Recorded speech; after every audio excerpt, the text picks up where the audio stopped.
శ్రీ సత్యసాయి జిల్లా ధర్మవరం టీడీపీ నేత పరిటాల శ్రీరాంపై అసభ్యకర వ్యాఖ్యలు చేశారంటూ బీజేపీ నేత అరవింద్ రెడ్డిపై టీడీపీ శ్రేణులు దాడి చేశారు. ఈ దాడిలో బీజేపీ నేత అరవింద్ రెడ్డికి తీవ్ర గాయాలయ్యాయి. గాయపడిన అరవింద్ రెడ్డిని చికిత్స నిమిత్తం ఆసుపత్రికి తరలించారు. గత ఎన్నికల్లో సైతం మాజీ ఎమ్మెల్యే వరదాపురం సూరికి ఎమ్మెల్యే సీటు రాకుండా పరిటాల కుటుంబం అడ్డుకుందనే అభియోగాలు ఉన్నాయి.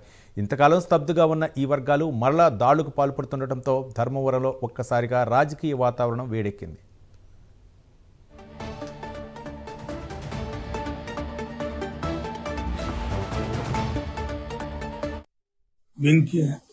వెంకటేష్ యాదవ్ అనే పిల్లోడు నన్ను మోసం చేసి ఏదో పని ఉందని చెప్పి వేరే వెహికల్లో ఎక్కించుకొని పెనుగొండలో పని ఉందని తొలగిపోయినాడు. పెనుగొండలో పని ముగించుకొని తిరుగు ప్రయాణం అప్పుడు చిన్నేకొత్తపల్లి దాటుతానే తాటు బెల్లం డాబా కాడ టీ తాదామని నిలబెట్టినారు. నిలబెడతానే టీ తాగేటప్పుడు కనీసం 10 మంది అటాక్ చేశారు నా మీద.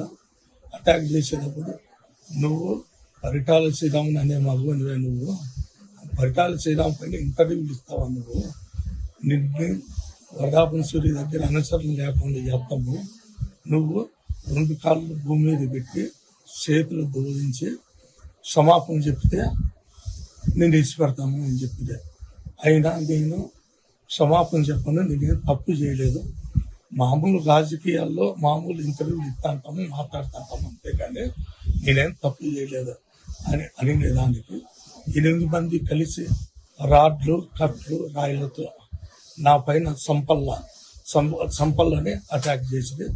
అట్టే వాళ్ళు కొడుతూ ఫోన్లో కూడా వాళ్ళ అనుచరులకు ఫోన్ చేస్తూ అరవింద్ రెడ్డి గారు క్షమాపణ చెప్పలేదు, చంపుతున్నామని ఫోన్లు చేసి గట్టిగా చెప్తాండ్రి.